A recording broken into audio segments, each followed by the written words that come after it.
I usually take the time on a plane to watch things that, I'm not going to family watch. I'm kind of on my own. So I lean very heavily into documentaries or obscure kind of art house films. So I watched my first one, and I'm not even going to go into depth about it because we covered it on this podcast. But John, I did watch 65. Oh, love nice. it. Because, you have 5.5 hours, so you're like, oh my God. And documentaries sometimes are not as long. So I watched 65, and there was a limited choice which you could watch. And there was also like where I felt betrayal. It would have been betrayal watching. So the new Matrix, I need to watch that with my husband because we've always watched the John Wick together. And I also felt like this is going to be too violent. Like I'm sitting next to a mother and son going there. On the way back, I was sitting next to like the teeniest little grandmother. And John Wick kills like usually hundreds of people. And I'm sure that hasn't changed on every single one. So I'm like, I can't watch this sitting next to them. So John Wick was out. And then it's really hard to find that you don't have to pay for still. It's not on any free streaming platform yet.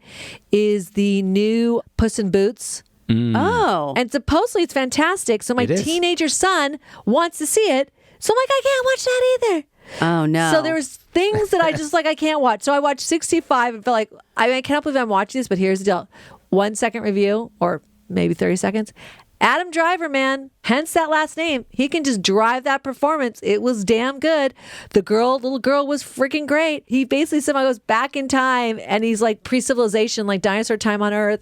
And it was so once again, I've always said this, I would not survive. I would not survive. There's so much trial and tribulation. Like there's a T-Rex coming after you. Like I'd be like, fuck it, I give up. So somehow he's a good survivalist, dirty, Adam Driver, sweaty, but yet there's an understory that has a lot of heart. So you're just like, I love you. You gotta make it off Earth. But I'm like, if you're making it off Earth, but you're trying to go back to Earth, I don't understand. Well, he's from a different planet. See, I never even got that.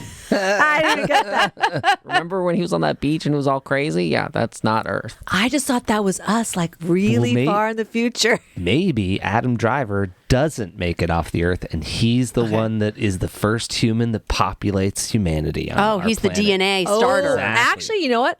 I did think of that. I mean, if he's the only one, I don't know what he's propagating that with, but well, I will. Yeah, true, but I will say his timing was real shit because that was literally about to hit the fan. Right. Because we all know what happened to the dinosaurs, or what we think happened. And he literally landed within days of, and they're looking up in the sky. Well, here comes the comet. You got to get off this planet. So I actually recommend it. It's kind of a fun sci-fi, and he just delivers a great performance. I don't know what happened with it. That just did nothing. It was the name. I don't know.